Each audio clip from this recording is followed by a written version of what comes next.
আসসালামু আলাইকুম viewers, welcome to my channel. Viewers, আমার ছাগলের গাগুলো অনেক নোংরা হয়ে গেছে।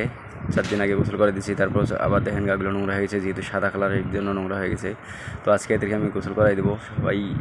আপনারা সবাই দেখবেন এদেরকে কীভাবে গোসল করাই দিচ্ছি, আর এদেরকে কী দিয়ে গোসল করে দেবো। এদের পাঁচটাকে আকাশের অবস্থা খুবই খারাপ, প্রচণ্ড গরম, বলার মতো না। গাছের একটা পাতাও নড়তেছে না, দেখেন গাছ একদম গাছের পাতা ঝুম হয়ে আছে একদম, দেখেন কোনো নড়া পাতা নাই গাছের পাতা। তো যাই হোক, এদেরকে প্রচণ্ড গরম, প্রচণ্ড গরম। এই গরমের মধ্যে এদেরকে গোসল না করাই দিলে সমস্যা হবে, তাই এদেরকে আমি গোসল করা দেবো। তো আমি প্রথমে ডনক নিয়ে আসলাম, আমার ডন, এটা হচ্ছে খাসি। এদেরকে চেহারা দেখেন, পেছনের অবস্থা কী অবস্থা হয়ে গেছে।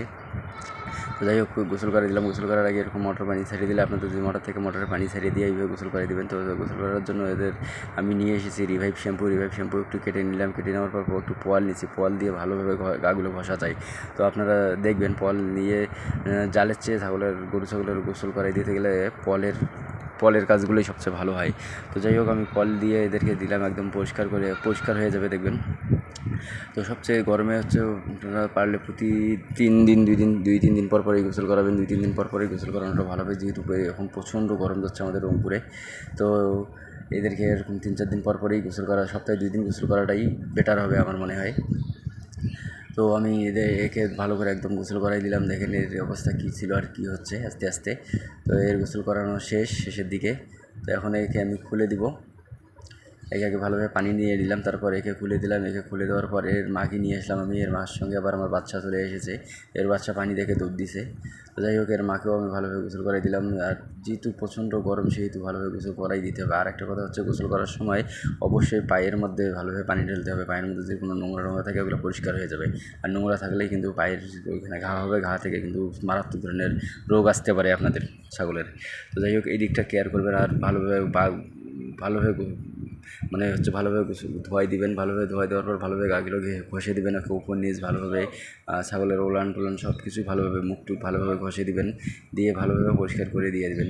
তো দেখেন গোসলের আগে কীরকম ছিল, এখন কীরকম আছে আমার ছাগলটা, একদম ঝকঝকা হয়ে গেছে। তো এরপর আমি নিয়ে আসলাম লাল ছাগলটাকে নিয়ে আসলাম। লাল ছাগলটা যদিও বা পরিষ্কার, আমার একদম পরিষ্কার থাকে সবসময়। তো তারপরেও গরমের আসলে অপরিষ্কারের কারণে না, আমি গরমের কারণে এদেরকে গোসল করে দিচ্ছি।